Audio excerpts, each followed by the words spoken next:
Assalamu alaikum. Bienvenue dans Sciences de la vie et de la terre, troisième année collégiale. Titre de la leçon, c'est toujours le système nerveux.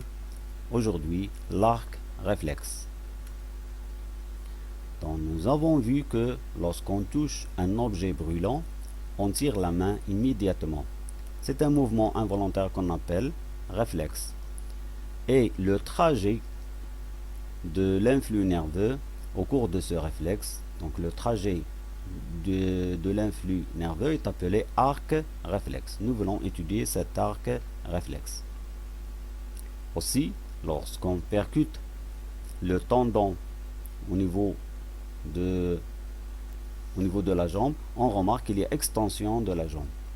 C'est un mouvement involontaire, c'est un réflexe, et le trajet de l'influx est appelé arc réflexe. Nous voulons étudier cet arc réflexe. إذن أثناء لمس جسم محرق نسحب اليد بسرعة فهي حركة لا إرادية، ومسار الرسالة العصبية يسمى قوس الانعكاس. نريد إذن دراسة في هذه الفقرة دراسة قوس الانعكاس. وأيضا عند ضرب الضاغصة هنا هذا الوتر هذا يؤدي إلى رفع القدم. إذن هذه حركة لا إرادية، انعكاس شوكي، ومسار الرسالة العصبية أثناء هذا الانعكاس يسمى قوس انعكاس. نريد دراسة هذا القوس الانعكاس. Donc, le trajet de l'influx nerveux pendant un réflexe médulaire est appelé arc réflexe. Quel est ce trajet et comment les nerfs sont-ils reliés à la moelle épinière؟ إذن الهدف من هذه الحصة هو أن مسار الرسالة العصبية أثناء الحركة اللا إرادية يسمى قوس الانعكاس. فالسؤال الذي نريد إجابة عنه هو: ما هو هذا المسار؟ وكيف ترتبط الأعصاب بالنخاع الشوكي؟ Maintenant, nous allons procéder à la description de la structure de la moelle épinière. Donc nous savons que la moelle épinière se trouve à l'intérieur de la colonne vertébrale. إذن يوجد نخاع شوكي داخل العمود الفقري. Donc si nous avons la colonne vertébrale, les os de la colonne vertébrale qui protègent un cordon blanc qu'on appelle moelle épinière. إذن داخل عظام النخاع العمود الفقري يوجد حبل أبيض يسمى النخاع الشوكي. Donc nous allons décrire la structure de cette moelle épinière. Bien, ici nous avons la colonne vertébrale et à l'intérieur il y a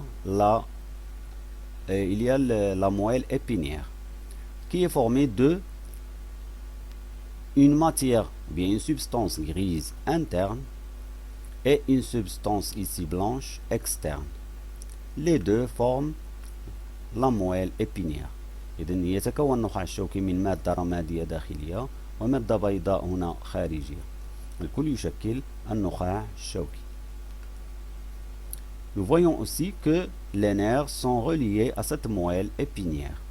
On les appelle des nerfs rachidiens. نلاحظ أيضا أن الأعصاب ترتبط بالنخاع الشوكي، إنها أعصاب شوكية أو أعصاب سيسائية.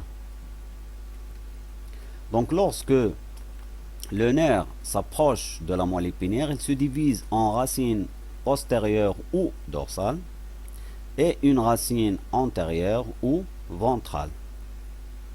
Donc, le nerf, quand il se rapproche de la moelle épinière, se divise en deux racines. Une racine postérieure appelée aussi racine dorsale et une racine antérieure appelée aussi racine ventrale. عندما يقترب العصب السيسائي من النخاع الشوكي ينقسم إلى جدر خلفي وجدر أمامي. Donc une coupe de la moelle épinière montre une substance grise ou bien une matière grise interne et une substance blanche externe. Les deux forment la moelle épinière. La substance grise contient des corps cellulaires, des neurones. Et la substance blanche contient essentiellement les axones, les fibres nerveuses de ces corps cellulaires. Rappelons que le cortex cérébral est formé par une substance grise externe et une substance blanche interne. Donc, le contraire de la moelle épinière qui, elle, est formée d'une substance grise interne et une substance blanche externe. نلاحظ إذا تذكير أن القشرة الدماغية والقشرة المخية تتكون من أو تتوافر على مادة رمادية خارجية ومادة بيضاء داخلية، عكس النخاع الشوكي الذي يحتوي على مادة رمادية داخلية ومادة بيضاء خارجية. Donc, le nerf, quand il se rapproche de la moelle épinière, se divise en une racine postérieure ou dorsale et une racine antérieure ou ventrale. Donc la moelle épinière avec sa substance grise et sa substance blanche.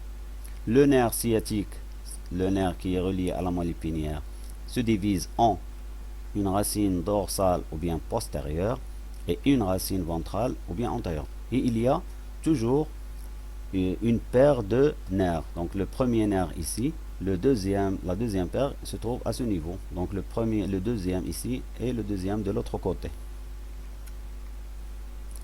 Donc la moelle épinière est formée d'une substance grise, une substance blanche. Le nerf se divise à côté de la moelle épinière en racine postérieure et racine antérieure. النخاع الشوكي يتكون من مادة رمادية داخلية ومادة بيضاء خارجية. والعصب السيسائي ينقسم قرب النخاع الشوكي إلى جذر خلفي وجذر أمامي، وجذر الخلفي نعرفه بهذه العقدة الشوكية. Donc on reconnaît la racine postérieure avec ce petit gonflement qu'on appelle ganglion. Donc ce gonflement s'appelle ganglion et se trouve au niveau de la racine postérieure. Le nerf donc sciatique est un nerf rachidien. إذن العصب السيسائي هو نوع من الأعصاب التي تسمى عصب سيسائي أو العصب الوركي. le nerf sciatique, العصب الوركي هو من نوع الأعصاب السيسائية parce qu'il est relié à la moelle épinière. بما أن العصب الوركي مرتبط بالنخاع الشوكي فنوع هذا العصب يسمى عصب سيسائي. Donc le nerf sciatique est un nerf rachidien car il est relié à la moelle épinière. Par contre, par exemple, le nerf optique qui relie l'œil à l'aire visuel est un nerf crânien. Ce n'est pas un nerf rachidien parce qu'il n'est pas relié à la moelle épinière. بينما العصب البصري هو عصب يعني جمجمي وليس عصب سيسائي لأنه غير مرتبط بالنخاع الشوكي. Donc, la colonne vertébrale, à l'intérieur il y a la moelle, donc ce cordon blanc s'appelle la moelle épinière, et le nerf rachidien puisqu'il est relié à la moelle épinière. Et le nerf, il arrive jusqu'au muscle. Donc une coupe transversale au niveau de la moelle épinière montre numéro 1 c'est la substance blanche et numéro 2 c'est la substance grise. إذن هنا مقطع عرضي على مستوى النخاع الشوكي يبين مادة رمادية داخلية 2 ومادة بيضاء خارجية رقم 1. Si on fait un grossissement 500 fois, on constate que la substance grise est formée de corps cellulaires, noyau, cytoplasme, membrane plasmique et le tout forme le corps cellulaire des neurones. Donc la substance grise contient le corps cellulaire des neurones. إذا عندما نقوم بالتكبير نلاحظ أن المادة الرمادية تتكون من الأجسام الخلوية للخلايا العصبية. Donc on grandit encore. Donc ici le corps cellulaire au niveau de la substance grise, le corps cellulaire, et l'axone se dirige vers la substance blanche de la moelle épinière. إذا لدينا الجسم الخلوي الذي يوجد على مستوى المادة الرمادية والمحورة أو الألياف تصل أو تتجه نحو المادة البيضاء للنخاع الشوكي. Donc ici nous voyons un neurone avec le corps cellulaire, donc un neurone, rappel, est formé de noyaux cytoplasmo-bande plasmique. Ici, ce sont des dendrites, l'axone, ou bien les fibres nerveuses, et l'arborisation terminale.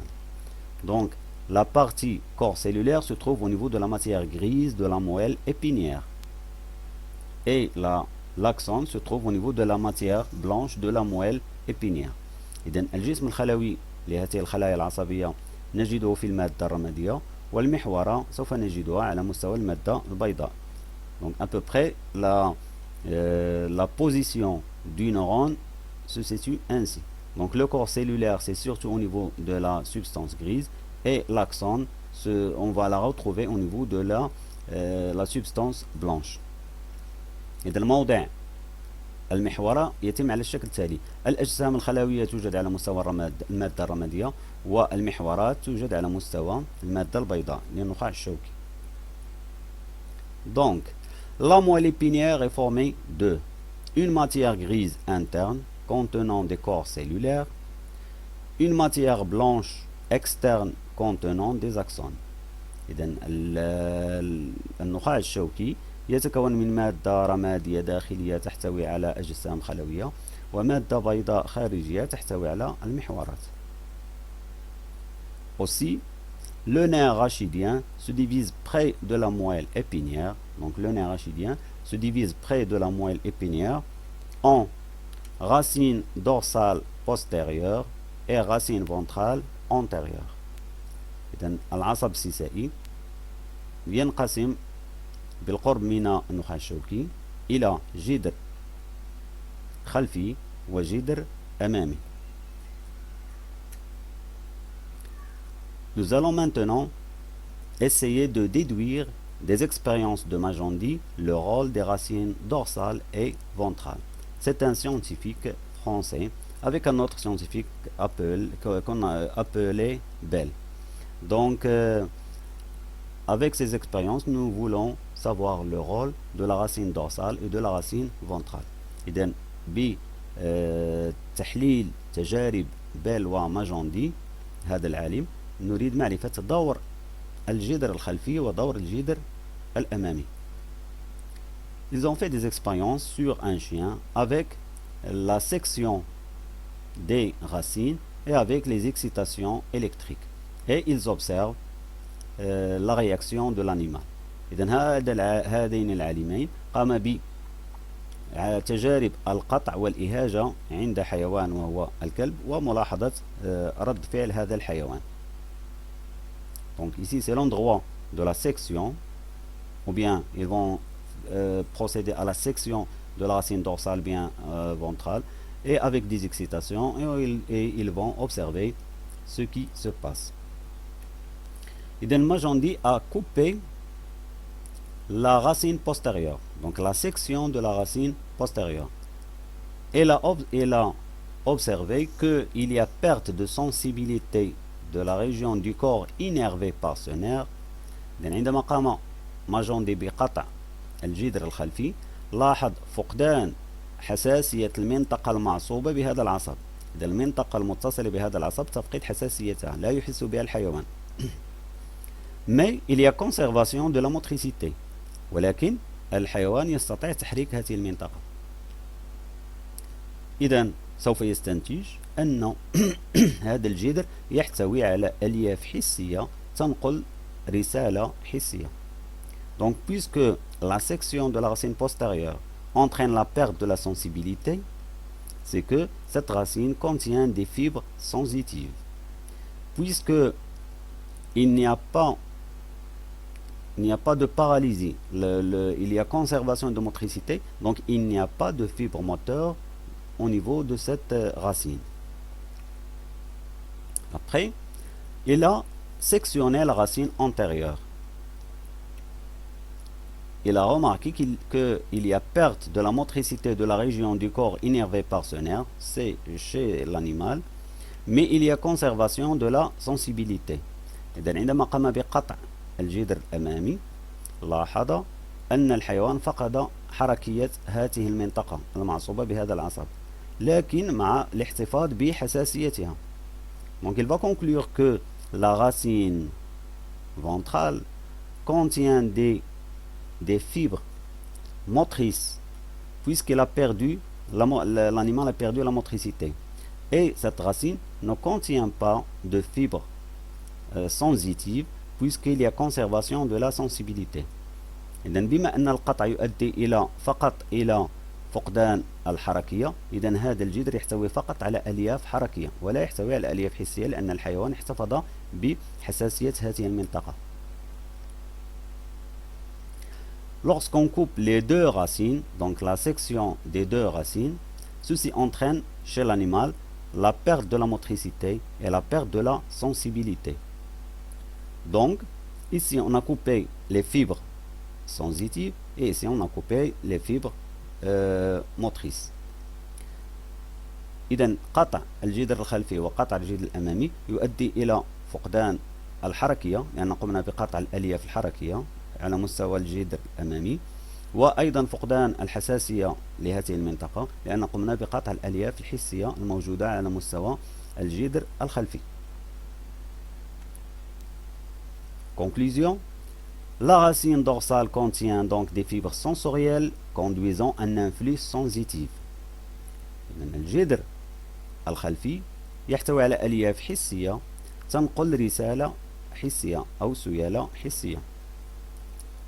La racine ventrale contient des fibres motrices conduisant un influx moteur. الجدر الأمامي يحتوي على ألياف حركية تنقل رسالة حركية. Par conséquent, le nerf rachidien est un nerf mixte. إذن العصب السيسائي هو عصب مختلط لأنه يحتوي على ألياف حسية التي تمر من الجدر الخلفي وألياف حركية التي تمر من الجدر الأمامي. إذن العصب يحتوي عليه معا فهو عصب مختلط. Donc le nerf rachidien est un nerf mixte. Conclusion à retenir. La racine dorsale contient des fibres sensorielles conduisant un influx sensitif.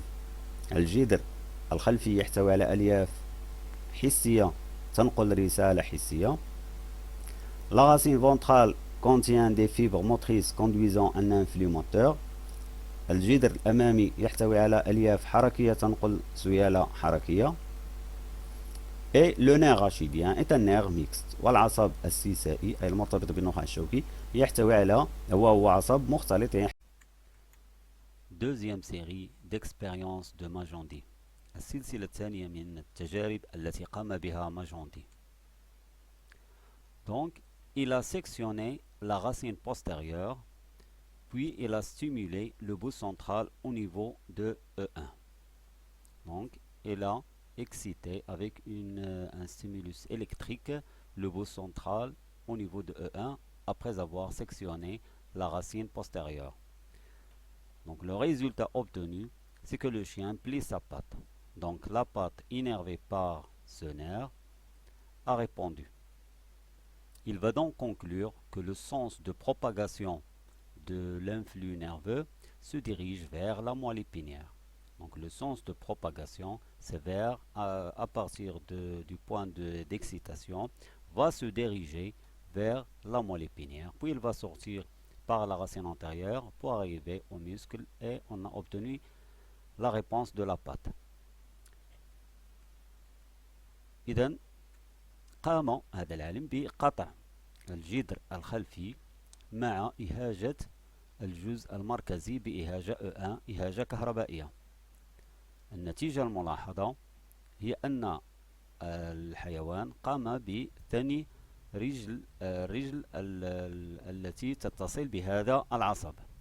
إذن الاستنتاج سوف يستنتج أن اتجاه انتشار السيالة العصبية هي من نقطة الإهاجة سوف تتجه هذه الرسالة العصبية نحو النخاع الشوكي.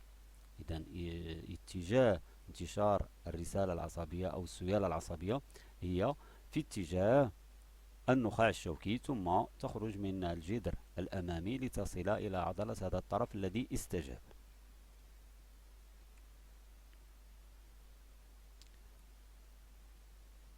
Deuxième expérience, section de la racine postérieure toujours. mais avec une stimulation cette fois du bout périphérique au niveau de E2.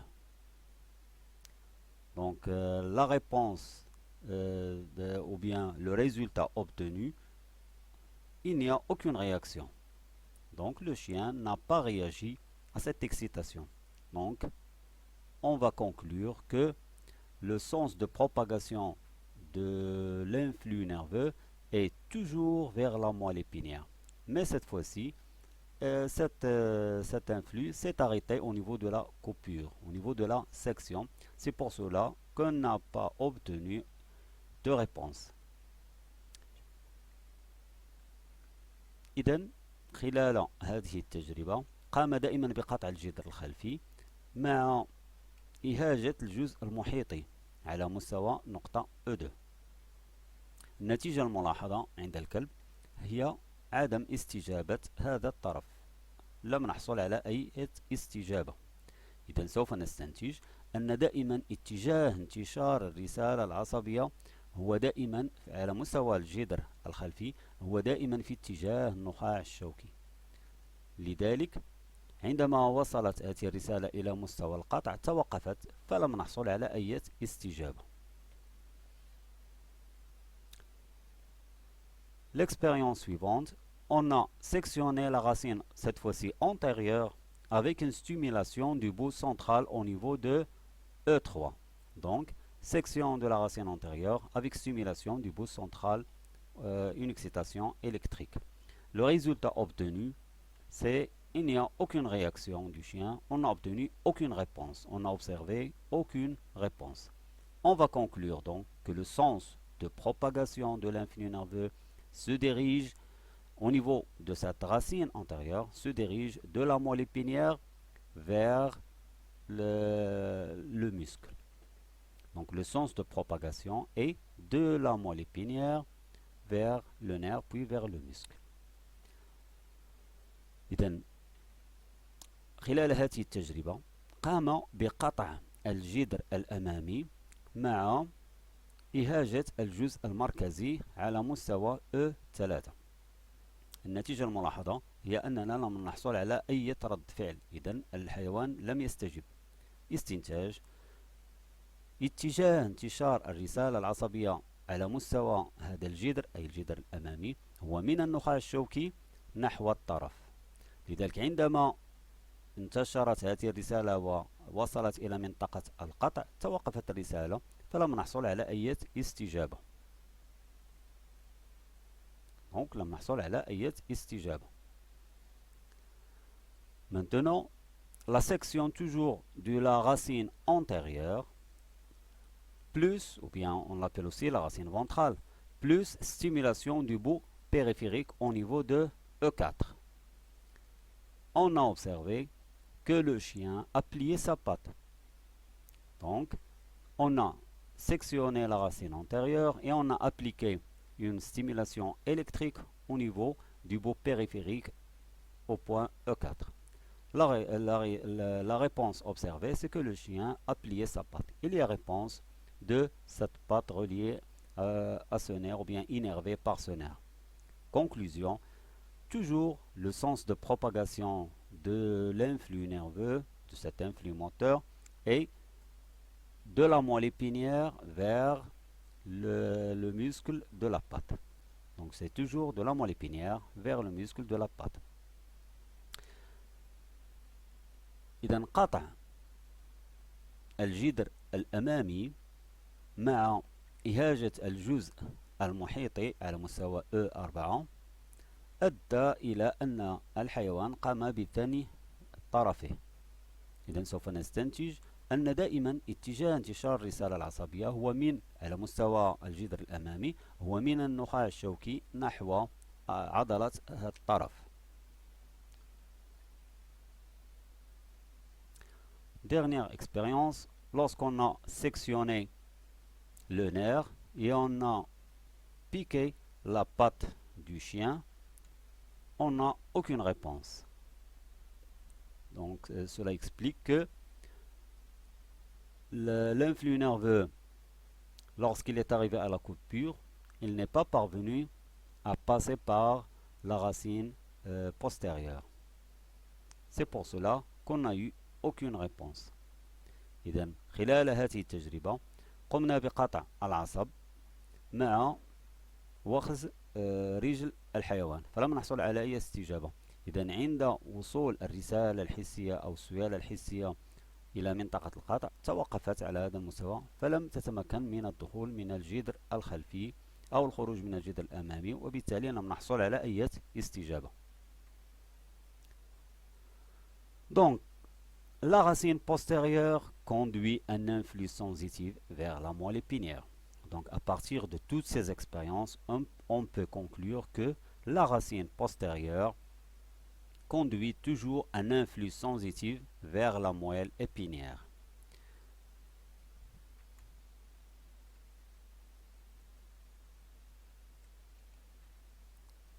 Donc يمكن أن نستنتج أن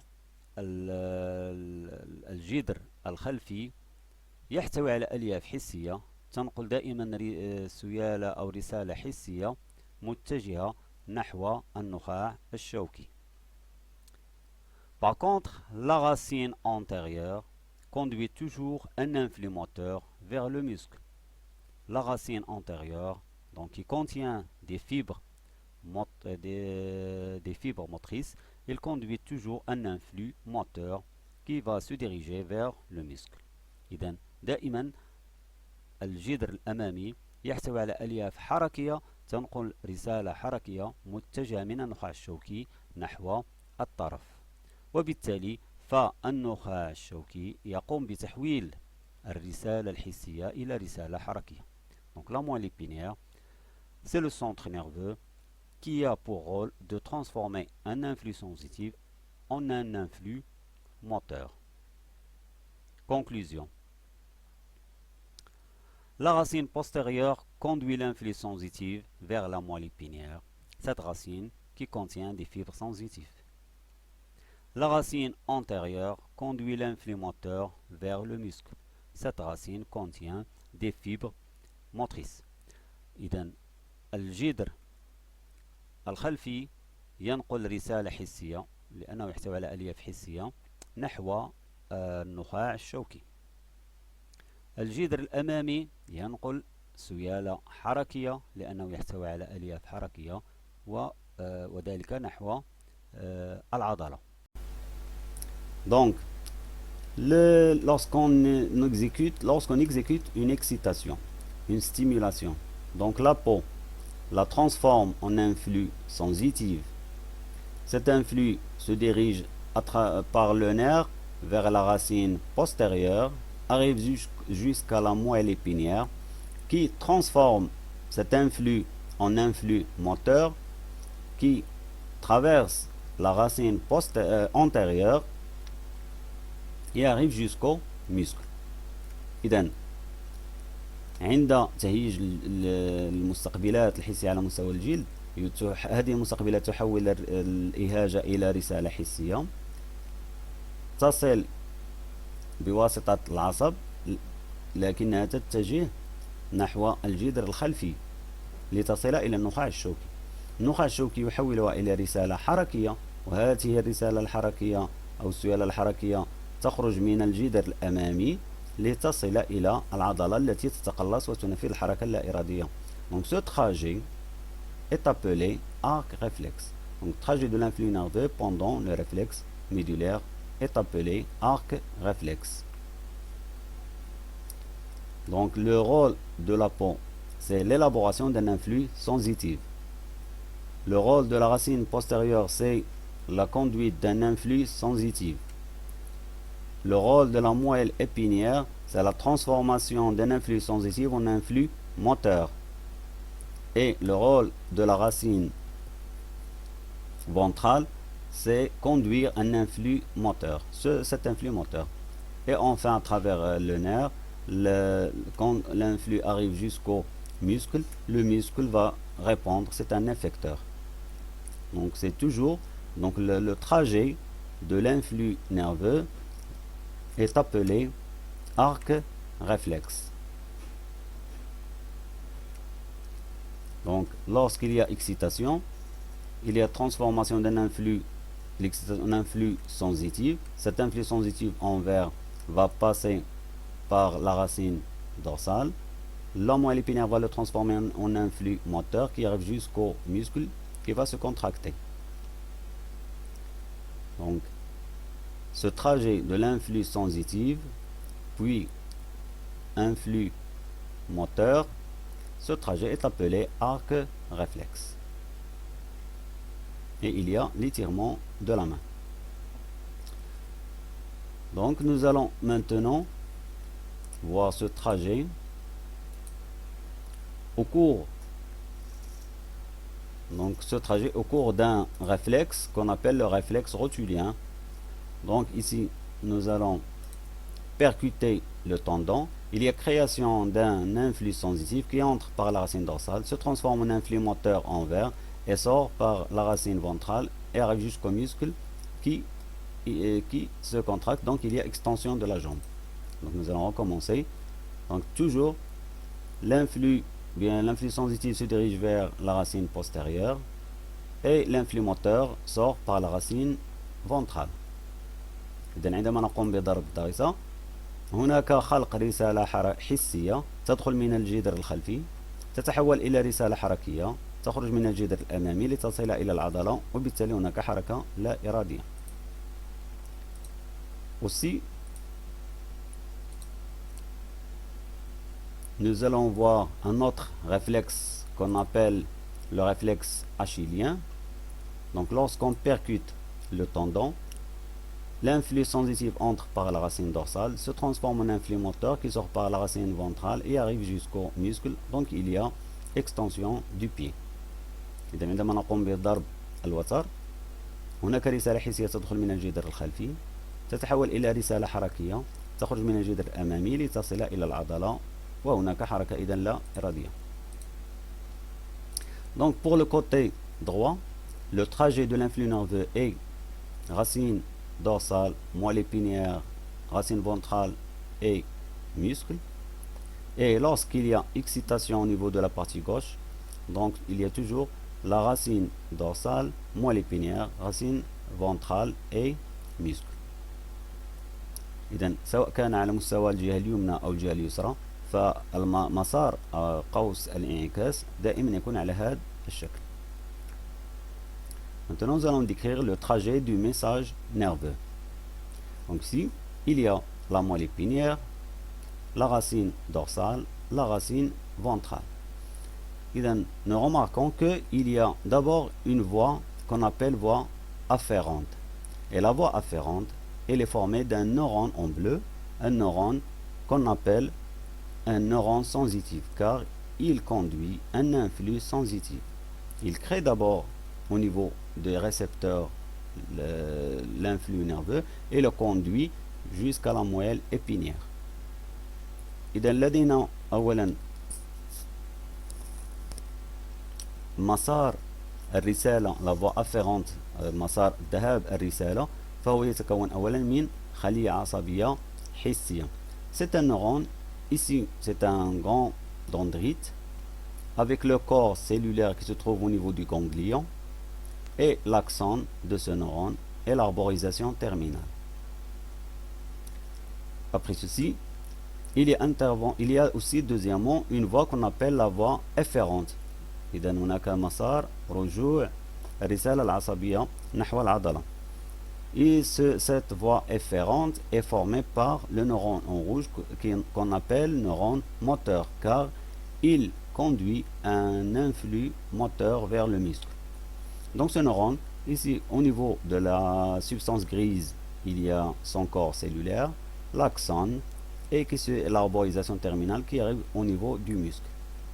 إذا الخلية الثانية التي تتدخل في الحركات اللا إرادية هي خلية حركية هنا باللون أحمر. Entre les deux, il y a le neurone d'association qui se trouve au niveau de la matière ou bien de la substance grise. Son rôle, c'est de transformer l'influx sensitif en influx moteur. Donc il y a un synapse entre la première neurone et le deuxième synapse se trouve à ce niveau. إذا هناك تدخل خلية رابطة ما بين الخلية الحسية هو الخلية العصبية الحركية. Lorsqu'on sectionne le nerf à ce niveau, on remarque que les fibres nerveuses à ce niveau se dégénèrent, car il n'y a pas de corps cellulaire à ce niveau. Le corps cellulaire se trouve au niveau du ganglion. Lorsqu'on sectionne, on fait deux sections de part et d'autre du ganglion, il y a dégénérescence. Dégénérescence veut dire la mort des fibres. إذا تتلاشى هذه الألياف أو تضمر. Donc on remarque que au niveau du ganglion, les fibres restent intactes, car le corps cellulaire se trouve à ce niveau. Par contre, lorsqu'on sectionne la racine ventrale, on remarque que les fibres nerveuses ici se dégénèrent et ici elles restent intactes, car leur corps cellulaire, ils sont toujours liés à leur corps cellulaire au niveau de la substance grise.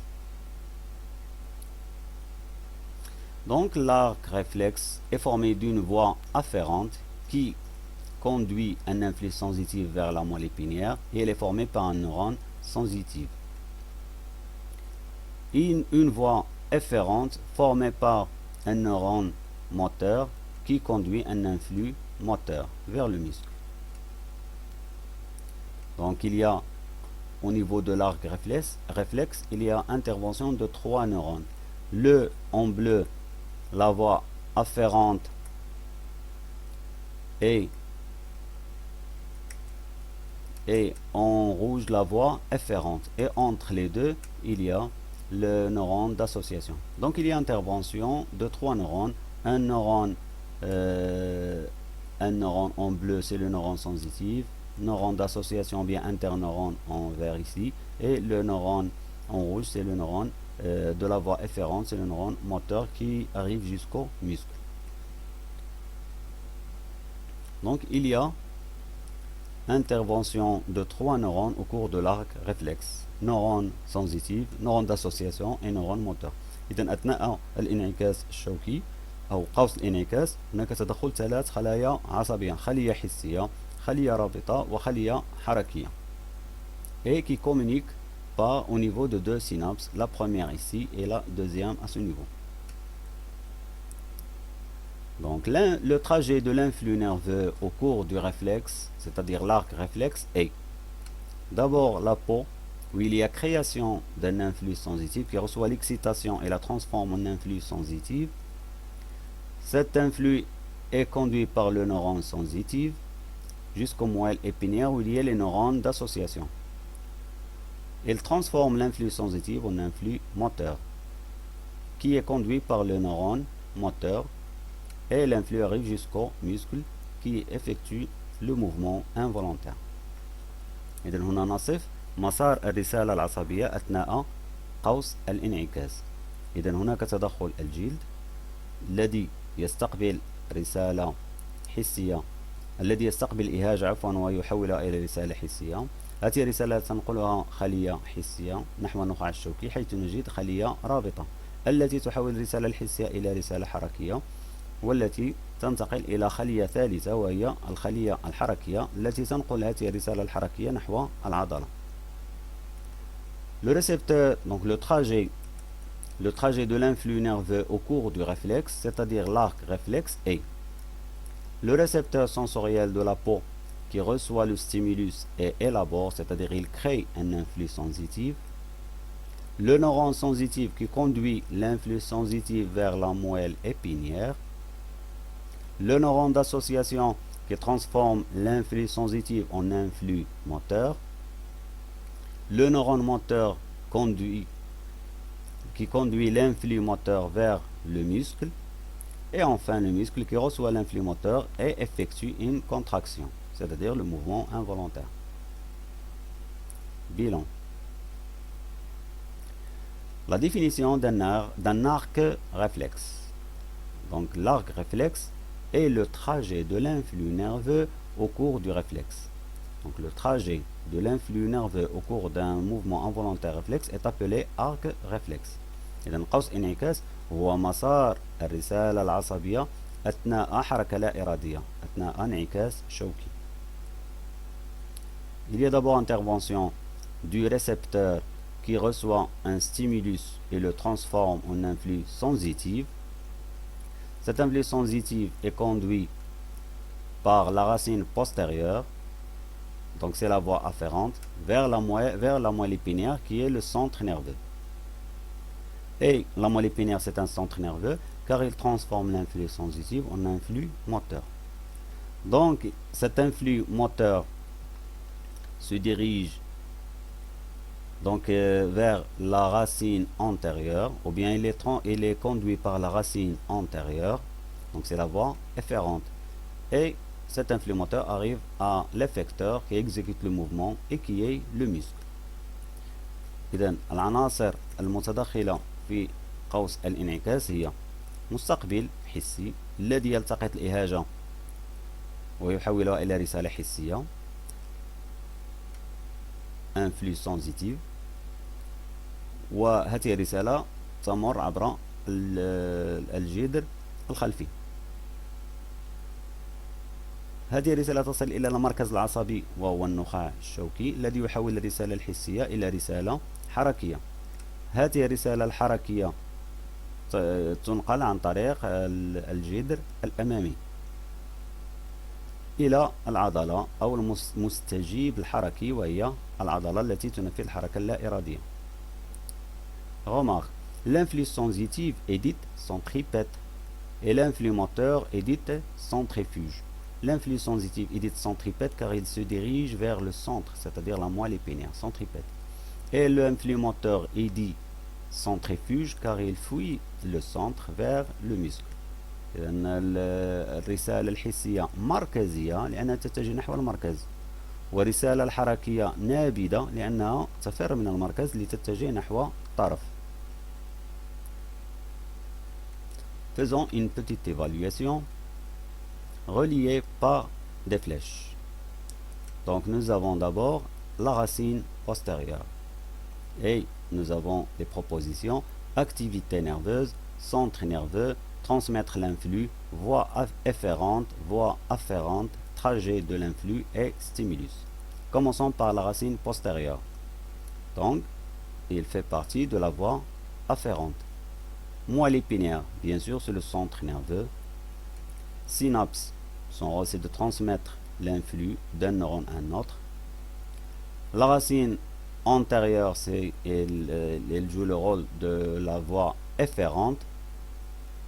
L'arc réflexe, c'est le trajet de l'influx nerveux au cours du réflexe, le trajet de l'influx.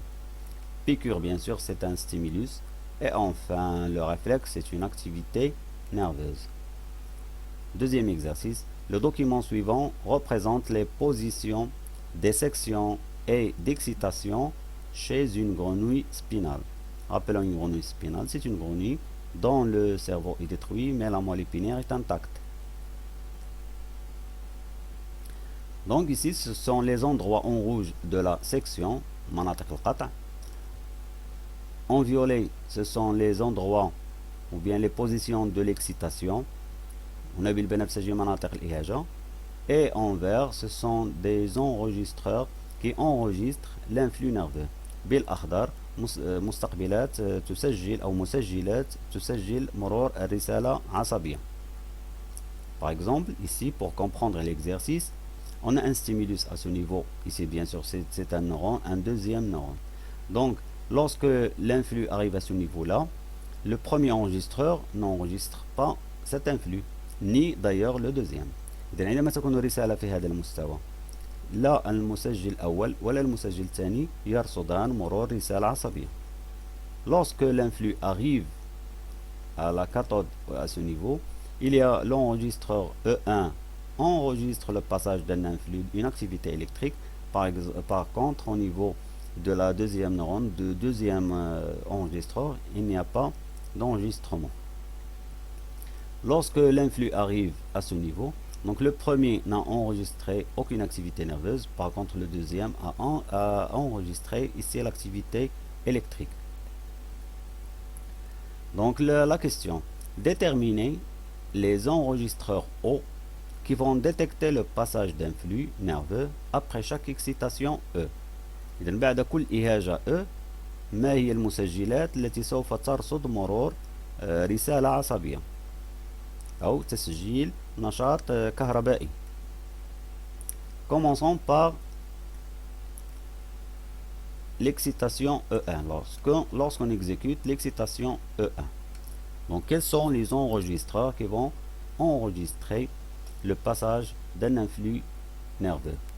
Donc nous savons que le sens de propagation de l'influx, c'est qu'il entre par la racine dorsale et il sort par la racine ventrale. La même chose pour la deuxième, la partie droite. Donc l'influx entre par la racine dorsale et sort par la racine ventrale. Donc lorsqu'on fait E1, donc l'enregistreur O1 va enregistrer le premier, puis l'enregistreur O2 et l'influx va s'arrêter. Donc on aura seulement O1 puis O2.